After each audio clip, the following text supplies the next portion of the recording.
All right, this is the final video for guest posting. I know there is a ton of information in here.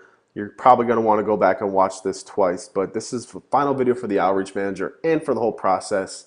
And this is about just closing the loop and doing this at scale. So the key to doing this at scale is staying organized. I put in 50 exclamation points here because this is my biggest pet peeve with managing freelancers in my team, because if you are not updating the status, we are fucked. It's really, really hard to stay on top of this doing this for 25 clients. So you have to stay organized. Please, please, please make sure that you are updating the status every time that you do something, and make sure that you date it so everyone else on the team understands that too.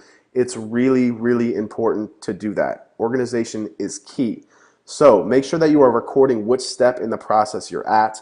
Under no circumstances can you ever lose track of an opportunity. I know this is a pain in the ass. I sound like your dad or something, but this is for your own good. If you lose track of an opportunity, I will not be happy. It's not a good look to lose track of an opportunity. If you have a really good opportunity that's been sitting in the inbox for 2 weeks, I will be pissed. Straight up, point blank, not gonna lie to you. I will not be happy. So make sure that you are staying organized, recording the status, and we'll be good. You won't hear from me. So your main job is to make sure you are managing the relationship with the editor, managing the content process, everything. Respond to emails on time, meet deadlines, record everything in the project workbook. I know I said that 4 times now. I'm hoping you're taking notes and making sure of this.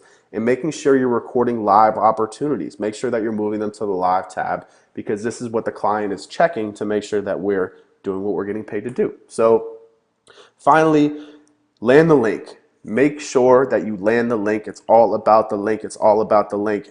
And then do it again. What you're going to find happening a lot more often is your link is going to get stripped. You'll do everything right. The post will go live, and then you'll look at it and say, oh shit, there's no link to the client site. That's why you have to check every single live link. Every time they hit you and say, hey, your post went live, check it right away and make sure that that link is included. Make sure that's a followed link and they didn't no follow it like a little bitch. So make sure that it's a followed link and make sure that the link went live. If or when a link gets stripped, email them right away and be nice. So this is an example. I'm actually going to show you a live example of what happens.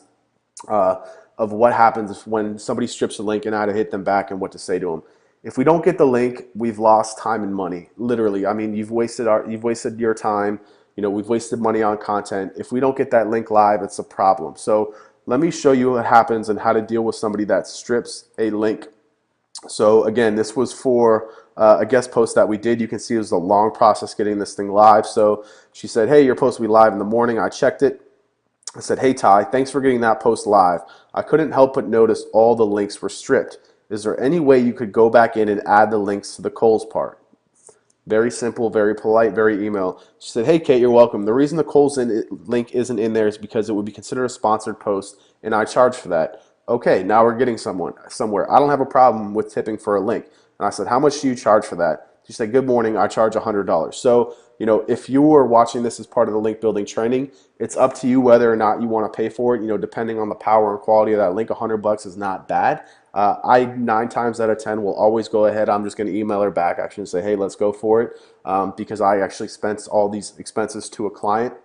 I consider it the cost of content, so it's worth it to me. You just have to, really understand if it's going to be worth it to your campaign.